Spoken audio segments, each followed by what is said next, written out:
Kapag approve na po ang ating DIM or disbursement sa SSS, ito na po makikita natin. So dito, kailangan po natin i-check, i-update kapag nag-change po tayo ng number o ating email ad. So click here lang po natin yung kulay blue. Pero kapag okay naman po ay mag-proceed na lang po tayo. Okay?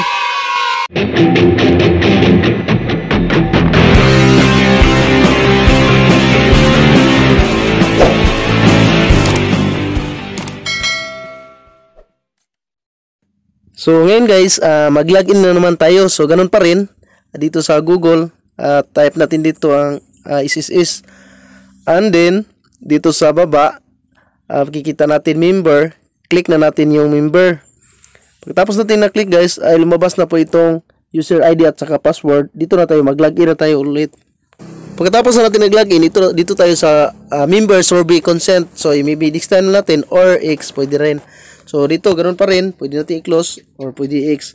At dito tayo sa loans. Punta na tayo dito sa loans. At ito na ang susunod na lumabas. Kapag tapos na po tayo na-approve sa SSS Servicing Branch, ito na po makikita natin.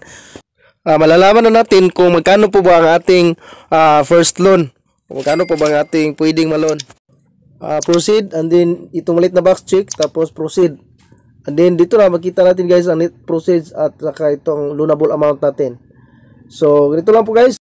So, ngayon guys, mag-submit na tayo para makukuha natin within 3 to 5 days. So, ganito guys, mag-inform na lang po tayo sa ating employer para po ma-certify ang ating SSS salary loan. So, yan guys. Bye-bye guys. See you in my next video.